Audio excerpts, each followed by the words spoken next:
آپ کے دل میں رچنس ہو تو فارغ کریں اپنے آپ، ٹائم نکالیں اللہ تعالیٰ کے لیے، اور پھر دیکھیں آپ کے مسئلے کیسے حل ہوتے۔ کئی لوگ سے میں نے سنا ہے، ایک بھائی بہت مشکل سے گزرے تھے، 2 سال پہلے کا واقعہ ہے، اور 6-7 مہینے ہو گئے ان کا وہ مسئلہ حل نہیں ہو رہا، ان کا وہ مسئلہ حل نہیں ہو رہا، کوئی فیملی پرابلم تھی۔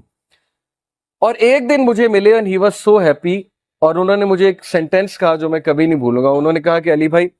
all it took was one تہجد، that's it۔ لیکن 6 مہینے مجھے کبھی ٹائم نہیں ملا، مجھے لوگوں سے ملنے کا ٹائم مل گیا، مجھے لوگوں سے کہانیاں سنانے کا ٹائم مل گیا، لوگوں کی سننے کا ٹائم مل گیا، لیکن تہجد کا ٹائم نہیں مل رہا تھا۔ all it took was one تہجد، اور میرا مسئلہ حل ہو گیا۔ تو امام شافعی رحمہ اللہ نے کہا کہ میکنگ دعا ایٹ دا ٹائم آف تہجد is like an arrow which does not miss its target. تو باقی یہ کہ اللہ دعا آپ کریں اور نہ ملے یہ ایک الگ بات ہے، ظاہر ہے اللہ تعالیٰ وہی دیں گے جو بہتر ہے، لیکن یہ سینٹینس یاد رکھنے والا ہے کہ all it took was one تہجد۔ تو اپنے آپ کو فارغ کریں، ٹائم نکالیں اللہ تعالیٰ کے لیے، یہ آپ کے ہی لیے بہتر ہے۔ اور پھر یہ حدیث، انس بن مالک reported the messenger of Allah صلی اللہ علیہ وسلم said، Allah Almighty said، حدیث قدسی ہے، O son of Adam, if you call upon me and place your hope in me,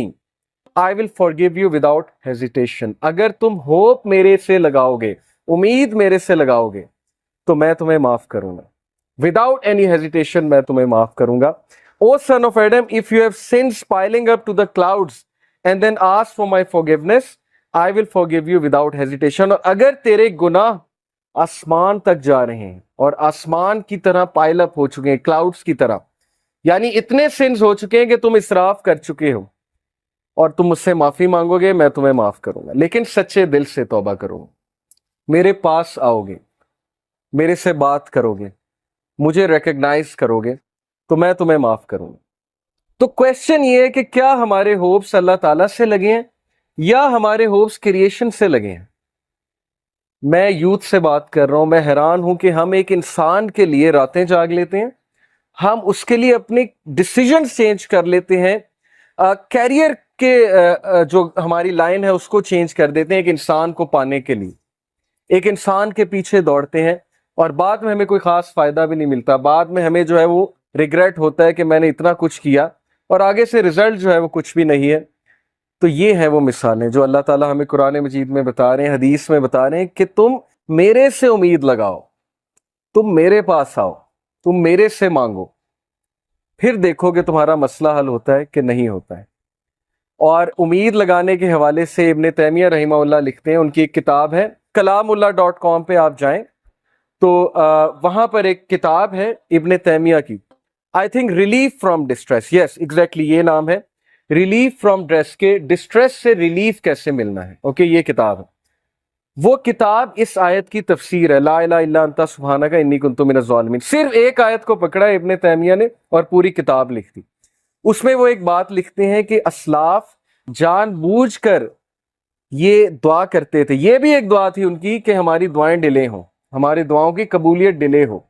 اب یہ ہمارے لیے، ہم جیسے لوگوں کے لیے جو دنیا میں بہت ڈوبے ہیں، بڑی عجیب بات ہے۔ ہم تو چاہتے ہیں یوں دعا قبول ہو،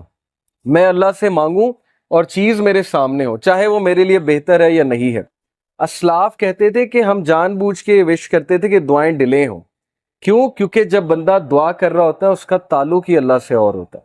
تو وہ اس تعلق کو انجوائے کرتے تھے کہ ہم تکلیف میں ہیں، ہم کسی ڈسٹریس میں ہیں، بس ہم دعائیں کیے جائیں، تو یہ تعلق انہیں بہت لطف دیتا تھا۔ یہ ایک بہت ہائی لیول کی بات ہے۔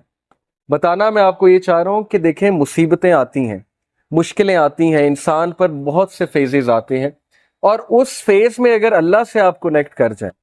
تو یہ آپ کے لیے خیر ہی خیر ہے، اور اس فیز میں اگر اللہ سے دور ہو جائیں تو پھر یہ شر ہے بہت۔